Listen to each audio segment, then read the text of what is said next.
Hello everyone, आज हम पढ़ेंगे पीरियोडिक टेबल के बारे में। बहुत इजी है, बस वीडियो को स्टार्ट से एंड तक ही देखना है। चलिए स्टार्ट करते हैं पीरियोडिक टेबल। पीरियोडिक टेबल को 18 ग्रुप्स में डिवाइड करा गया है और 7 पीरियड्स में डिवाइड किया गया है। जो फर्स्ट एक ग्रुप होता है इसको हम लोग कहते हैं एल्कली मेटल। जो सेकेंड ग्रुप होता है इसको हम लोग कहते हैं एल्कलाइन अर्थ मेटल। और जो थर्ड ए होता है इसे हम कहते हैं बोरॉन फैमिली। 4 या 14 को हम लोग कहते हैं कार्बन फैमिली। 5th या 15 को कहते हैं नाइट्रोजन फैमिली। 6th या 16 को कहते हैं ऑक्सीजन फैमिली। 7th और 17th ग्रुप को कहा जाता है फ्लोरीन फैमिली या फिर हेलोजन। और 18 ग्रुप को कहा जाता है नोबल गैस, इनर्ट गैस या फिर ज़ीरो ग्रुप भी कहा जाता है। इसको हम लोग 4 पार्ट्स में डिवाइड कर लेते हैं। जो ये फर्स्ट ए और सेकेंड ए ग्रुप है इसको हम लोग कहते हैं एस ब्लॉक एलिमेंट। जो थर्ड ए से लेकर 8th ए तक की है इसको हम लोग कहते हैं P block element.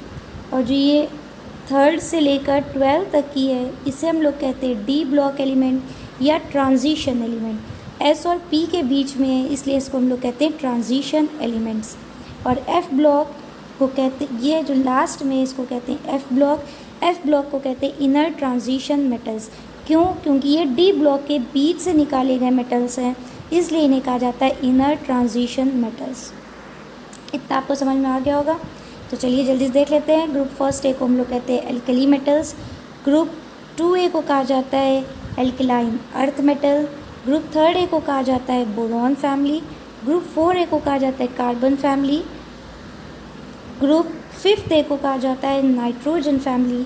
Group 6A को कहा जाता है ऑक्सीजन फैमिली या चैल्कोजेंस भी कहते हैं। ग्रुप 7th ए को कहा जाता है हेलोजेंस जो कि फ्लोरीन की फैमिली होती है। ग्रुप 8 को कहते हैं नोबल गैस या इनर्ट गैस या फिर ज़ीरो ग्रुप। क्यों? क्योंकि इनकी वैलेंसी क्या होती है? ज़ीरो होती है। पॉइंट्स देखते हैं।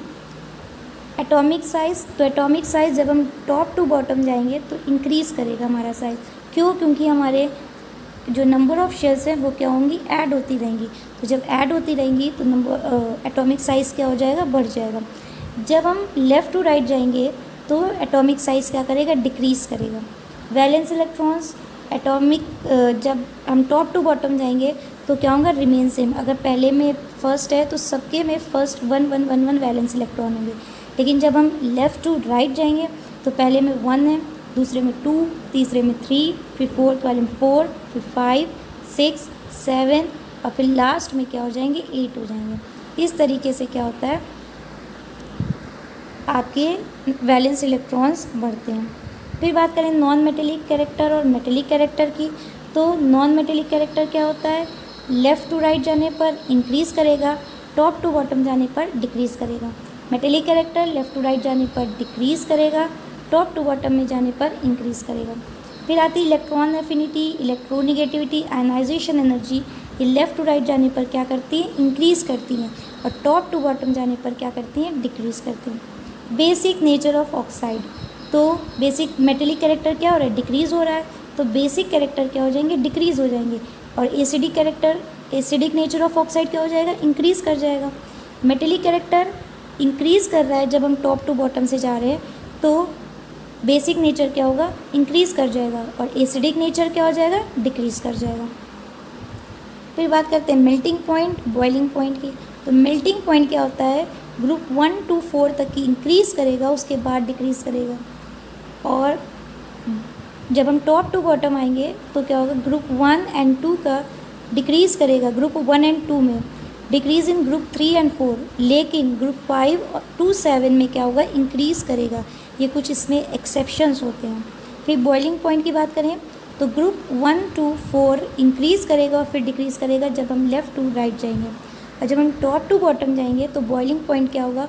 ग्रुप 1 and 2 में डिक्रीज़ करेगा, 3 and 4 में डिक्रीज़ करेगा, लेकिन 5th to 7th में बॉइलिंग पॉइंट क्या करेगा? इंक्रीज़ हो जाएगा। ऑक्सीडाइजिंग नेचर की बात करें तो जब हम लेफ़्ट टू राइट जाएंगे तो ऑक्सीडाइजिंग नेचर इंक्रीज़ करेगा और जब हम टॉप टू बॉटम आएंगे तो डिक्रीज़ करेगा।